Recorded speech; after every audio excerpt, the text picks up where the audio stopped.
খুবই স্লিম এই ফোনটিতে মিডিয়াটেক হেলিও G100 এর পাশাপাশি ডিসপ্লেতে কর্নিং গরিলা গ্লাস 5 এর প্রোটেকশন থাকা কার্ভ অ্যামোলেড প্যানেলের ডিসপ্লে সহ রয়েছে 5000 mAh এর একটা বড় ব্যাটারি এবং এটার নাম হচ্ছে ইনফিনিক্স হট 50 প্রো প্লাস। বর্তমানে বলতে পারেন অফিসিয়ালের ভিতরে এই প্রাইজের সবচেয়ে শক্তিশালী ফোন এটা। এই ফোনটিতে আমরা যেমন কিছু ভালো দিক পেয়েছি তেমনি কিন্তু কিছু খারাপ দিকও পেয়েছি। সো একটি কথাই বলবো, আজকের ভিডিওটি সম্পূর্ণ দেখে আপনি সিদ্ধান্ত নেবেন এই ফোনটি আপনার জন্য কেনা উচিত হবে কি হবে না।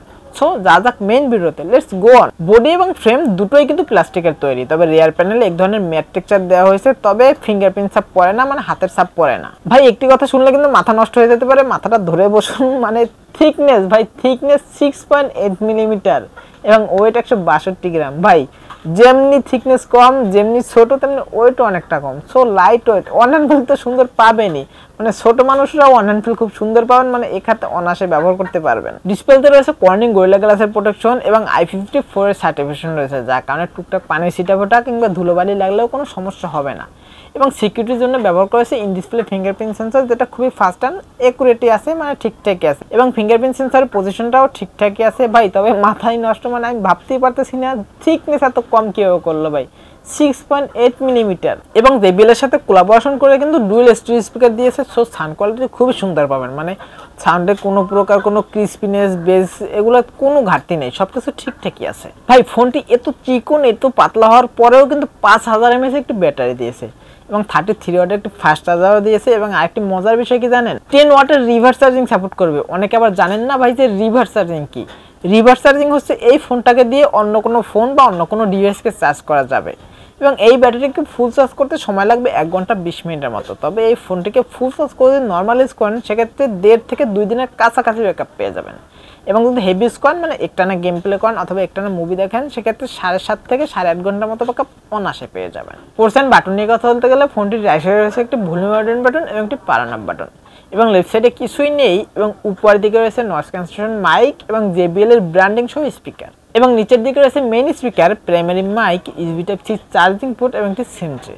এবং এই সিম ট্রেতে কিন্তু আপনারা দুটি সিমের পাশাপাশি এক্সটার্নাল মেমোরি কার্ডও ব্যবহার করতে পারবেন। অপারেটিং সিস্টেম হিসেবে রয়েছে Android 14 এবং UI হিসেবে রয়েছে XOS 14.5। তবে ভাই UI নিয়ে কথা বলতে গেলে UI কিন্তু একদমই স্মুথ, UI-তে কোনো ল্যাগিং ইস্যু, কোনো ফ্রেম ড্রপ ইস্যু মিলেনি। তবে টুকটাক কিছু অপ্রয়োজনীয় অ্যাপস আছে যেগুলো যে কোনো UI-তে থাকে, এগুলো আপনারা চাইলেই ইনস্টল করে ফেলতে পারবেন, তাহলে কিন্তু একদম ক্লিন UI হয়ে যাবে। সো UI নিয়ে কোনো ঘাটতি নেই, UI নিয়ে কোনো কথা বলার অপশন নেই। ডিসপ্লে সেকশনে রয়েছে 6.78 ইঞ্চের একটি কার্ভ অ্যামোলেড প্যানেলের ডিসপ্লে, সাথে রয়েছে 120 Hz রিফ্রেশ রেট। তবে ভাই এই ডিসপ্লেটি কিন্তু 1 বিলিয়ন কালার সাপোর্টেড একটি ডিসপ্লে, সো কালারের কোনো ঘাটতিই মিলবে না।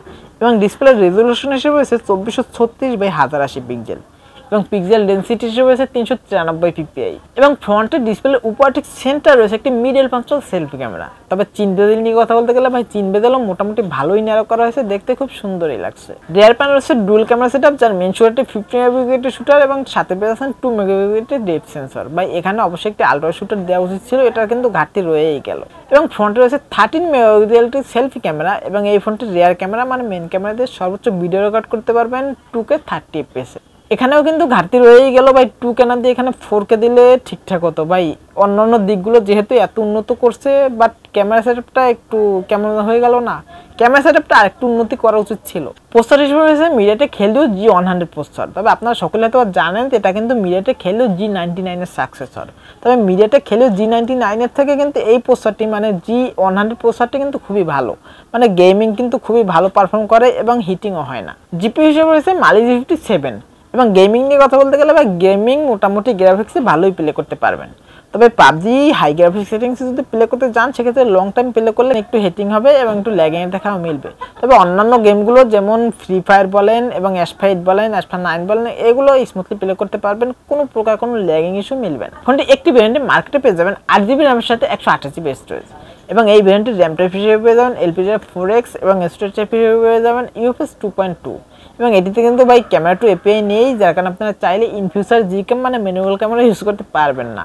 এবং এই ফোনটির অফিসিয়াল দাম রাখা হয়েছে 23,999 টাকা। ফোনটির ভালো দিক এবং খারাপ দিক নিয়ে কথা বলতে গেলে সবার প্রথমে যদি ভালো দিক নিয়ে কথা বলি তাহলে সবার প্রথমেই আসে ভাই এই ফোনটি অনেকটাই ছোটোখাটো এবং অনেকটাই স্লিম এবং ডিসপ্লেতে কিন্তু কর্নিং গরিলা গ্লাস 5 এর প্রোটেকশন ব্যবহার করা হয়েছে এবং ডিসপ্লেটি কার্ভ ডিসপ্লে এবং 5000 mAh একটি বড় ব্যাটারি পাচ্ছেন। মানে এই ছোট ফোনে 5000 mAh এর ব্যাটারি পাচ্ছেন, এটা কিন্তু দুর্দান্ত বিষয়। ইউআইও খুবই সুন্দর এবং গেমিংও মোটামুটি ভালোই প্লে করতে পারবেন। এবং খারাপ দিক নিয়ে কথা বলতে গেলে ভাই ফোনটি ছোটখাটো এবং হালকা পাতলা হওয়ার কারণে কিন্তু হাত থেকে পড়ে যেতে পারে, একটু সাবধানে ব্যবহার করবেন। অবশ্যই একটি প্রোটেক্টর মানে একটি ব্যাক কভার ইউজ করবেন, তাহলে কিন্তু প্রোটেক্ট করবে, হাত থেকে পড়লেও সমস্যা হবে না। এবং HDR10+ এর সাপোর্ট নেই, HDR10+ এর সাপোর্ট থাকা অবশ্যই উচিত ছিল। এবং ক্যামেরা সেটআপটি ভাই আরেকটু উন্নত করা উচিত ছিল, বিশেষ করে একটি আলট্রা শুটার দিলেও হতো। সো আজকে ছিল এই পর্যন্তই, দেখবেন নেক্সট কোনো ভিডিওতে।